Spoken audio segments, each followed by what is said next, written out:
Welcome to my channel how to go there.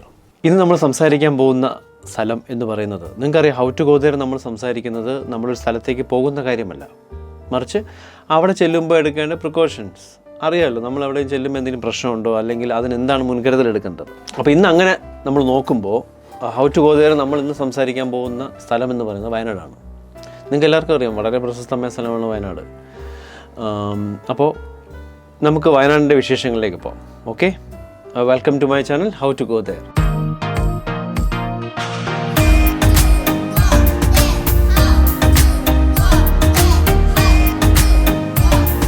Okay, Wayanad. അപ്പോൾ വയനാട്ടിലെ നമ്മൾ കേൾക്കുമ്പോൾ തന്നെ ആദ്യമേ നമ്മളെ മനസ്സിലേക്ക് ഓടിയെത്തുന്നത് ഒറ്റ വാക്കാണ്, വയനാട് ചുരം. അറിയില്ലേ, താമരശ്ശേരി ചുരം എന്ന് നമ്മുടെ പപ്പുവേട്ടനും പറഞ്ഞിട്ടുണ്ട്. അപ്പോൾ ഈ ചുരത്തിൻ്റെ ഒരു പ്രത്യേകത എന്ന് പറഞ്ഞാൽ ഏകദേശം 9 എയർപിൻ വളവുണ്ട്.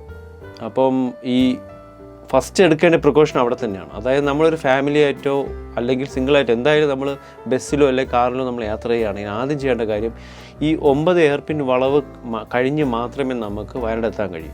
ഇതിനിടയിലൊന്നും നമുക്കൊന്ന് റിഫ്രഷ് ചെയ്യാനോ ഫുഡ് കഴിക്കാനൊന്നും ഓപ്ഷൻ ഇല്ല. മേ ബി ചിലപ്പം വെള്ളം കുടിക്കാനുള്ള ഓപ്ഷൻ ഉണ്ടാവും, അല്ലെങ്കിൽ നാരങ്ങ വെള്ളം അങ്ങനെ എന്തെങ്കിലും ഓപ്ഷൻ ഉണ്ടാവും എങ്കിലേ ഉള്ളൂ, അല്ലെങ്കിൽ അതുണ്ടാവില്ല. പ്രധാനപ്പെട്ട ശ്രദ്ധിക്കേണ്ട കാര്യം എന്ന് പറയുന്നത് നമുക്ക് ഈ പ്രദേശങ്ങളിൽ, അതുകൊണ്ട് നമ്മൾ ഈ ചുരം കയറുന്നതിന് തൊട്ട് മുമ്പ് അടിവാരം എന്ന സ്ഥലത്ത് നമ്മൾ വണ്ടി നിർത്തുകയും അവിടെ നിന്ന് ലൈറ്റായിട്ട് ഒരു ആഹാരം കഴിക്കുകയും ചെയ്യണം. എങ്കിലേ നമുക്ക് അവിടെ പോകുമ്പോൾ ബുദ്ധിമുട്ട് വരായിരിക്കും. പ്രത്യേകിച്ച് ഉച്ച സമയമാണെങ്കിൽ നമ്മൾ രാവിലെ ഇറങ്ങി ഏകദേശം ഉച്ച സമയത്ത് നമ്മൾ അടിവാരത്തെത്തി, അടിവാരത്ത് നിന്ന് ഉച്ചയ്ക്കാണ് കയറുന്നതെങ്കിൽ നമ്മൾ മാക്സിമം എന്ത് ചെയ്യുക, എന്തെങ്കിലും ചെറുതായി ലൈറ്റായിട്ട് കഴിച്ചുകൊണ്ട് കയറാം. ഇതാണ് പ്രധാനപ്പെട്ട കാര്യം. രണ്ടാമത്തെ കാര്യം, ഈ ചുരത്തെക്കുറിച്ച് പറയുമ്പോൾ ചുരത്തിൽ ഒരുപാട് പ്രാവശ്യം ട്രാഫിക് ജാമുകൾ ഞാൻ യാത്ര ചെയ്യുമ്പോൾ കണ്ടിട്ടുണ്ട്. ഒരുപാട് നേരം അവിടെ വെയിറ്റ് ചെയ്യേണ്ടി വരും നമ്മൾ ചുരം ഒന്ന് കയറി കഴിയാൻ വേണ്ടി. കാരണം പെട്ടെന്ന് ഈ ട്രാഫിക് ജാമുകൾ മാറുന്നുണ്ട്.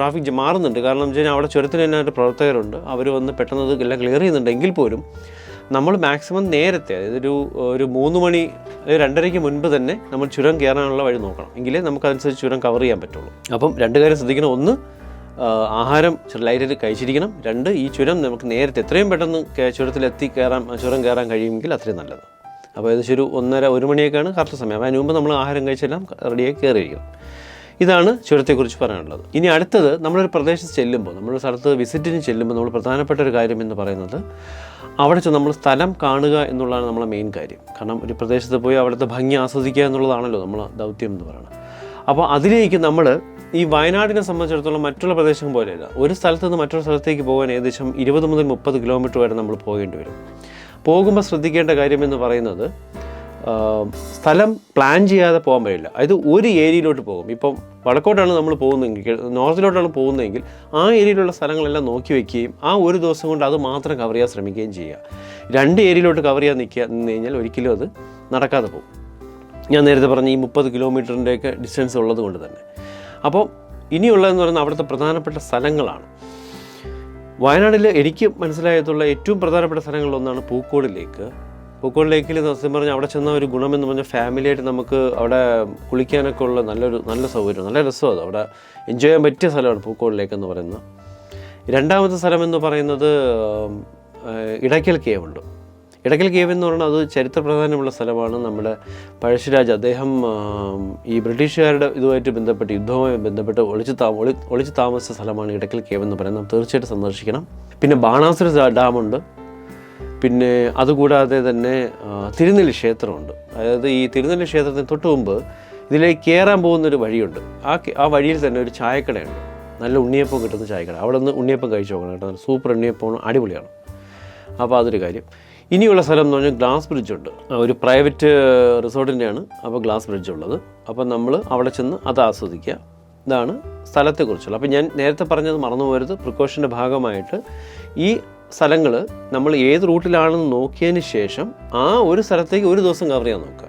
ഇതാണ് സ്ഥലത്തെക്കുറിച്ചും നല്ല പ്രിക്കോഷൻ എടുക്കാനുള്ളത്. അപ്പോൾ നമ്മൾ വയനാട് പോകുമ്പോൾ ഉള്ളൊരു പ്രധാനപ്പെട്ട കാര്യമാണ് ഇനി പറയാൻ പോകുന്ന കാര്യം എന്ന് പറയുന്നത് നമുക്ക് സഞ്ചരിക്കാനുള്ളൊരു വാഹനമാണ്. സ്റ്റേയുടെ കാര്യം നിങ്ങൾക്ക് അറിയാം. നിങ്ങൾക്ക് ഇപ്പോൾ ഓൺലൈൻ ബുക്ക് ചെയ്യാനൊക്കെ ഒരുപാട് സൗകര്യങ്ങളുണ്ട്. നമുക്ക് അവിടെ സ്റ്റേ ബുക്ക് ചെയ്തൊക്കെ പോകാവുന്നതാണ്.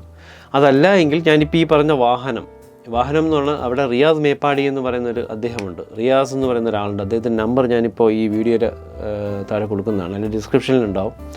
അദ്ദേഹത്തിന് വിളിച്ച് നിങ്ങൾക്ക് ക്യാബ് അറേഞ്ച് ചെയ്ത് തരും. അപ്പോൾ നിങ്ങൾക്ക് ഈ പ്രദേശത്തോട്ട് പോകാനും അതുപോലെ തന്നെ ഇതുപോലെ ഹോട്ടൽസ് എന്തെങ്കിലും ബുക്ക് ചെയ്യുകയാണെങ്കിൽ അദ്ദേഹത്തിന് ബന്ധപ്പെട്ടാൽ മതി, അദ്ദേഹം അത് ശരിയാക്കി തരും. അദ്ദേഹത്തിന് അവിടെ അത് അറിയാവുന്ന സ്ഥലമാണ്, അദ്ദേഹത്തിൻ്റെ സ്വദേശമാണത്. അതുകൊണ്ട് അദ്ദേഹം അത് അനുസരിച്ച് എല്ലാം അറേഞ്ച് ചെയ്ത് തരും. നമ്മളിപ്പോൾ വയനാടിനെ കുറിച്ചാണ് സംസാരിച്ചുകൊണ്ടിരിക്കുന്നത്. നിങ്ങൾക്ക് എല്ലാവർക്കും അറിയാം, ഈ വയനാടിനെ കുറിച്ച് പറഞ്ഞപ്പോൾ നമ്മൾ ചുരത്തെക്കുറിച്ച് പറഞ്ഞു, അവിടുത്തെ കാര്യങ്ങളെല്ലാം പറഞ്ഞു തന്നു ഞാൻ. അതുപോലെ തന്നെ രണ്ടാമത് പോവേണ്ട സ്ഥലം, ഡിസ്റ്റൻസിനെ കുറിച്ച്, പ്രശ്നങ്ങളെക്കുറിച്ച് പറഞ്ഞു തന്നു. മൂന്നാമത് അതുപോലെ തന്നെ അവിടുത്തെ നമ്മൾ ഈ എന്താ പറയുക, വാഹനം, ക്യാബ് സൗകര്യത്തെക്കുറിച്ച് ഞാനുള്ള ഒരു ഓപ്ഷൻ തന്നായിരുന്നു. കാരണം ഇതെല്ലാം ഞാൻ പറയാൻ കാരണം, ഹൗ ടു ഗോ ദേർ എന്ന ചാനലിൽ നമ്മൾ ഉദ്ദേശിക്കുന്നത് ഒരു ട്രാവൽ ബ്ലോഗല്ല, മറിച്ച് നിങ്ങൾ ഈ പറഞ്ഞ പ്രദേശങ്ങളിൽ പോകുമ്പോൾ അവിടെ എടുക്കേണ്ട പ്രിവെൻഷനാണ് ഞാൻ ഉദ്ദേശിച്ചത്. സോ അതാണ് പറഞ്ഞ്, prevention is better than cure. നമ്മളൊരു അസുഖം വരുന്നതിന് മുൻപ് അതിനെ പ്രതിരോധിക്കാനുള്ള കാര്യങ്ങൾ ചെയ്തിരിക്കണം എന്ന് പറയും പോലെയാണ്. നമുക്കൊരു പ്രശ്നം വരുന്നതിന് മുമ്പ് നമുക്ക് അതിനുള്ള സൊല്യൂഷൻ കണ്ടുപിടിച്ച് കഴിഞ്ഞാൽ പ്രശ്നമില്ല. അപ്പോൾ അത് തന്നെയാണ് ഞാൻ ഉദ്ദേശിക്കുന്നത്. ഈ ചാനൽ കൊണ്ട് നമ്മൾ ഉദ്ദേശിക്കുന്നത് അത് തന്നെയാണ്. നമ്മളൊരു സ്ഥലത്തേക്ക് പോകുന്നു, അവിടെ എന്തൊക്കെ പ്രശ്നം ഉണ്ടാവാൻ ചാൻസ് ഉണ്ട്, ഉണ്ടാവുമെങ്കിൽ അതിന് നമ്മൾ എന്തൊക്കെ കരുതലാണ് വേണ്ടത്. ഇതാണ് നമ്മുടെ ചാനൽ കൊണ്ട് ഉദ്ദേശിക്കുന്നത്. അപ്പോൾ ഈ ചാനൽ ഇഷ്ടപ്പെട്ടെങ്കിൽ, വീഡിയോ ഇഷ്ടപ്പെട്ടെങ്കിൽ എല്ലാവരും ലൈക്ക് ചെയ്യുക. പിന്നെ ആദ്യമായിട്ടാണ് നിങ്ങൾ ഈ ചാനൽ കാണുന്നതെങ്കിൽ ദയവായി സബ്സ്ക്രൈബ് ചെയ്യുക.